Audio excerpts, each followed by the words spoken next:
মুমিনের জীবনে সবচেয়ে গুরুত্বপূর্ণ হলো ঈমান আনা, অতঃপর মহান আল্লাহ ও তার রাসূল সাল্লাল্লাহু আলাইহি সাল্লামের আনুগত্য করা। কোরআন ও হাদিসে এমন বহু আমলের কথা বর্ণিত হয়েছে যেগুলোর মাধ্যমে বান্দার গুনাহ মাফ হয়ে যায়।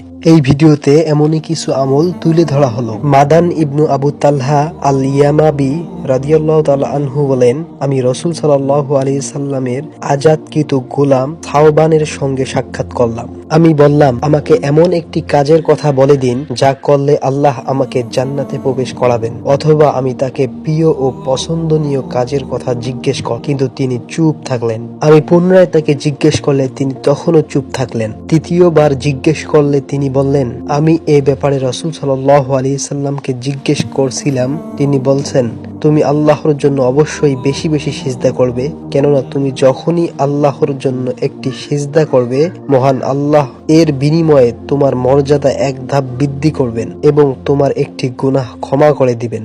2. জুমার দিন মনোযোগ সহকারে খুতবা শোনা। এক জুমা থেকে অন্য জুমার মধ্যবর্তী গুনাহ ক্ষমা করে দেওয়া হয়। সালমান ফার্সি রাদিয়াল্লাহু তাআলা আনহু থেকে বর্ণিত, নবী করিম সাল্লাল্লাহু আলাইহি সাল্লাম বলেছেন, যে ব্যক্তি জুমার দিন গোসল করে এবং যথাসাধ্য ভালো রূপে পবিত্রতা অর্জন করে ও নিজের তেল থেকে ব্যবহার করে বা নিজ ঘরের সুগন্ধি ব্যবহার করে, অতঃপর বের হয় এবং দুজন লোকের মধ্যে ফাঁকা করে না, অতঃপর তার নির্ধারিত সালাত আদায় করে এবং ইমামের খুতবা দেওয়ার সময় চুপ থাকে, তাহলে তার সে জুমা থেকে অন্য জুমার মধ্যবর্তী সময়ের যাবতীয় গুনাহ মাফ করে দেওয়া হয়। 3.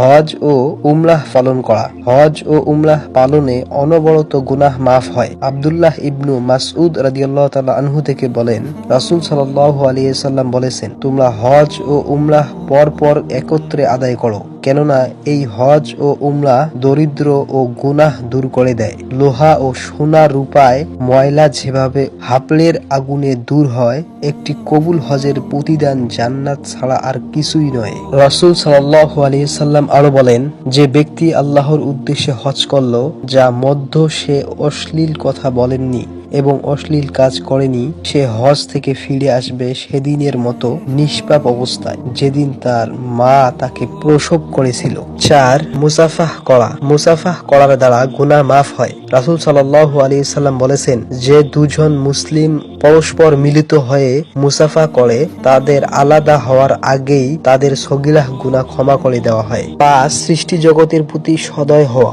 সৃষ্টি জগতের প্রতি সদয় আচরণ করার দ্বারাও গুনাহ মাফ হয়। রাসূল সাল্লাল্লাহু আলাইহি সাল্লাম বলেছেন, একজন লোক রাস্তা দিয়ে চলতে চলতে তার ভীষণ পিপাসা লাগলো, সে কূপে নেমে পানি পান করলো। এরপর সে বের হয়ে দেখতে পেল যে একটা কুকুর হাঁপাচ্ছে এবং পিপাসায় কাতর হয়ে মাটি চাটছে।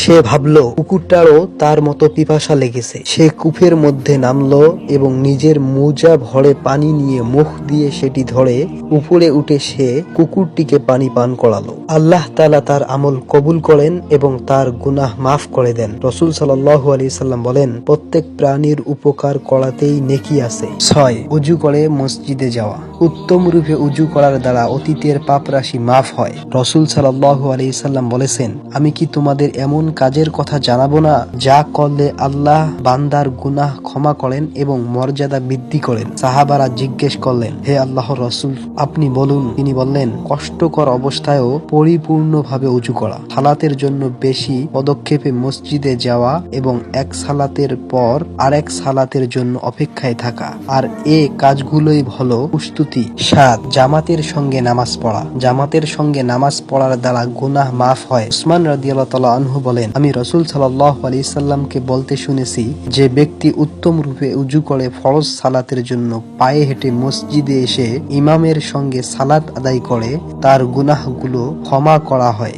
8. ভালো কাজ করা। মন্দ কাজ হয়ে গেলে সঙ্গে সঙ্গে ভালো কাজ করার দ্বারা গুনাহ মাফ হয়। আল্লাহ তাআলা বলেন, নিঃসন্দেহে সৎ কাজ মুছে ফেলে মন্দ কাজ। রাসূল সাল্লাল্লাহু আলাইহি সাল্লাম আবু জার রাদিয়াল্লাহু তাআলা আনহুকে বললেন, তুমি যেখানেই থাকো আল্লাহ তাআলাকে ভয় করো আর মন্দ কাজের পরপরই ভালো কাজ করো, তাতে মন্দ দূরীভূত হয়ে যাবে এবং মানুষের সঙ্গে উত্তম আচরণ করো। 9. তওবা করা। তওবা করার দ্বারা অতীতের পাপ রাশি ক্ষমা করে দেওয়া হয়। আল্লাহ তাআলা বলেন, বলেন, তারা নয় যারা তওবা করে, ঈমান আনে এবং সৎকর্ম করে, আল্লাহ তাদের গুনাহগুলো পরিবর্তন করে দেবেন নেকি দিয়ে। আল্লাহ ক্ষমাশীল, পরম দয়ালু। 10. দুঃখ কষ্টে ধৈর্য ধারণ। মুসলিম ব্যক্তি বিপদ আপদে ধৈর্য ধারণ করলে এর প্রতিদানে তার গুনাহ মাফ হয় এবং পুণ্য লাভ করে। আবু হুরায়রা রাদিয়াল্লাহু তাআলা আনহু থেকে বর্ণিত, রাসূল সাল্লাল্লাহু আলাইহি সাল্লাম ইরশাদ করেন, কোন মুসলিম ক্লান্তি, রোগ ব্যাধি, দুশ্চিন্তা, দুঃখ কষ্ট পেলে, এমনকি তার শরীরে কাঁটা বৃদ্ধি হলে,